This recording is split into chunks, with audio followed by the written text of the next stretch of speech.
ایک سرزمین جہاں زمین کے نیچے خزانے ہیں مگر زمین کے اوپر محرومی، ایک قوم جو تاریخ میں بہادری کی مثال رہی مگر آج خود کو نظر انداز محسوس کرتی ہے، اور ایک سوال جو ہر باشعور ذہن میں اٹھتا ہے، آخر بلوچستان کا مسئلہ حل کیوں نہیں ہو رہا؟ کیا یہ واقعی اتنا پیچیدہ ہے یا ہم اسے غلط طریقے سے سمجھ رہے ہیں؟ آج ہم صرف جذبات نہیں، ہم حکمت کے ساتھ بات کریں گے۔ یہ ویڈیو نہ کسی کے خلاف ہے نہ کسی کے حق میں، یہ ایک آئینہ ہے جس میں ہم حقیقت دیکھنے کی کوشش کریں گے۔ ہم دو فلسفوں کا سہارا لیں گے، نکولو مکیاویلی، طاقت، کنٹرول، حقیقت پسندی، مارکس اوریلیس، صبر، حکمت، جذباتی توازن، اور سوال یہ ہے، کیا طاقت اور صبر ایک ساتھ چل سکتی ہیں؟ بلوچستان کا مسئلہ صرف ایک لائن میں بیان نہیں ہو سکتا، یہ کئی دہائیوں کی کہانی ہے۔ باب احساس محرومی۔ جب ایک نوجوان دیکھتا ہے کہ اس کے علاقے میں وسائل ہیں مگر فائدہ کہیں اور جا رہا ہے تو اس کے اندر سوال پیدا ہوتا ہے۔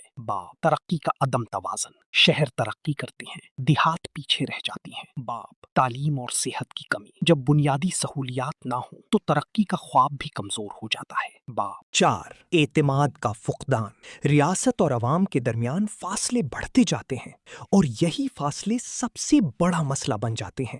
نکولو میکیاویلی کہتا ہے، ریاست کا پہلا فرض ہے استحکام۔ میکیاویلین حکمت عملی، مضبوط کنٹرول، سخت قانون نافذ کرنا، بغاوت کو روکنا، اسٹریٹجک منصوبوں کی حفاظت۔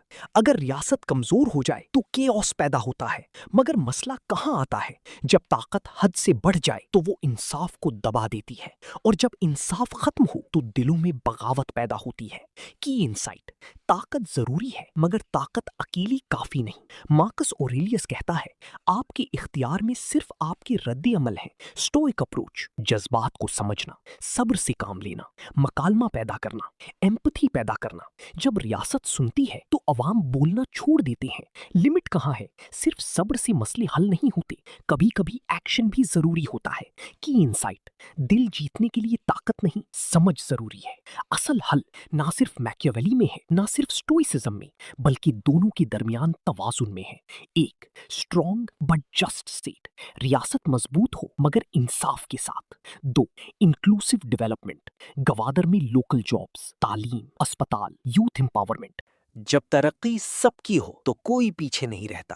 بات چیت ہر مسئلے کا پہلا حل ہے۔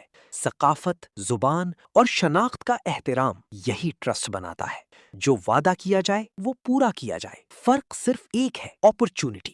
بلوچستان کا مسئلہ مشکل ہے مگر ناممکن نہیں۔ تصور کریں، ایک نوجوان جو گوادر میں رہتا ہے، سمندر اس کے سامنے ہے مگر اس کے پاس نوکری نہیں۔ وہ دیکھتا ہے بڑے بڑے پروجیکٹس مگر اس کی زندگی ویسی کی ویسی۔ ایک دن وہ فیصلہ کرتا ہے، یا تو وہ سسٹم کے خلاف جائے گا یا اسے بدلنے کی کوشش کرے گا۔ اگر ہم اسے موقع دیں، بلوچستان کا مسئلہ حل ہو سکتا ہے مگر صرف تب جب ہم اسے سمجھیں، نہ صرف طاقت سے، نہ صرف جذبات سے، بلکہ حکمت اور توازن سے۔ مکیاویلی ہمیں سکھاتا ہے کیسی حکومت کرنی ہے، سٹوئسزم ہمیں سکھاتا ہے کیسی انسان بننا ہے، اور جب یہ دونوں مل جائیں تو شاید ہم ایک نیا بلوچستان دیکھ سکیں۔ اگر آپ واقعی تبدیلی چاہتی ہیں تو صرف دیکھی نہیں، سوچیں، بات کریں، اپنی رائے کامنٹ میں ضرور دیں۔ آپ کے خیال میں اصل حل کیا ہے؟ اور اگر آپ ایسی مزید ویڈیوز چاہتی ہیں تو سبسکرائب کرنا نہ بھولیں، تو وہ دشمن نہیں، ہمارا مستقبل بن سکتا ہے۔